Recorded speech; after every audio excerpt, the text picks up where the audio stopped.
Europe 1, il est 6h25, vous écoutez Mathieu Béliard. Un rendez-vous à la ferme tous les matins, juste avant le journal de 6h30, avec une petite nouvelle dans l'équipe sur Europe 1. Bonjour Fanny Agostini.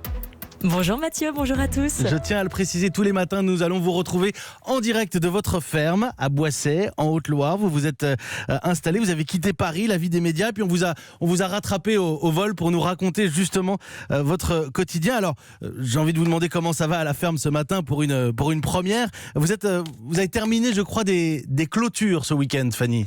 Ben oui, il y a du travail à la ferme. Et pour tout vous dire, Mathieu, je vais mieux depuis que je suis plus ancrée dans la terre, et je suis très heureuse de vous faire partager mon quotidien tous les matins. Et au fil de mes rencontres, de mes expériences de terrain, je vais pouvoir, je l'espère, vous étonner. On va bousculer des idées reçues et on va ensemble apprendre un petit peu comme si vous étiez avec moi en apprentissage à la ferme. Et je ne manquerai pas surtout d'insister sur les enjeux écologiques qui chahutent notre planète et de la nécessité toujours plus pressante de nous reconnecter à la terre, à la matière au sens propre du terme. Et je crois, vous allez voir Mathieu, que le bon sens paysan devrait nous y aider. Alors vous accueillez des petites nouvelles dans votre exploitation aujourd'hui, Fanny Agostini ? Aujourd'hui même, Padmé, Paprika et Pirogue, elles arrivent ce soir. Ce sont 3 petites chèvres, mais pas n'importe lesquelles. Ce sont des chèvres de la race Massif Central. Et de cette race de chèvres, il n'en reste en tout que 1200.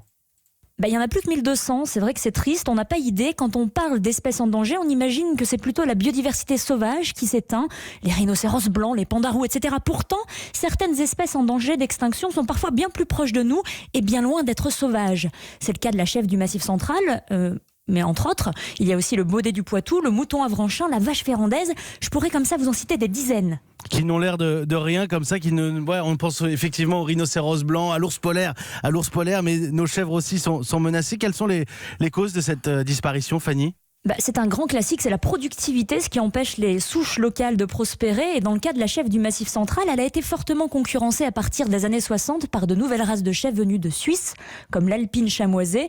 Résultat, au début des années 2000, les effectifs des chèvres Massif Central sont descendus, tenez-vous bien Mathieu, au stade critique de 120.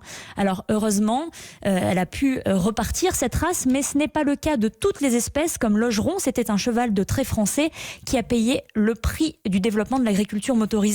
Alors ce n'est pas une fatalité, on peut tous, vous et moi, enrayer l'extinction des espèces rustiques et domestiques. Vous pouvez tous y contribuer, par exemple lorsque vous décidez d'acheter un animal, que ce soit un chien, un chat, une poule, que sais-je, un âne. Renseignez-vous sur les différentes races locales pour favoriser les plus à risque. Eh bien, merci beaucoup Fanny Agostini pour ces quelques conseils, pour vous renseigner sur les différentes espèces domestiques à travers le monde, celles qui ont besoin de notre soutien. Rendez-vous sur le site de la FAO. Fanny Agostini, rendez-vous à la ferme. C'est désormais tous les matins sur Europe 1, juste avant 6h30. Merci Fanny.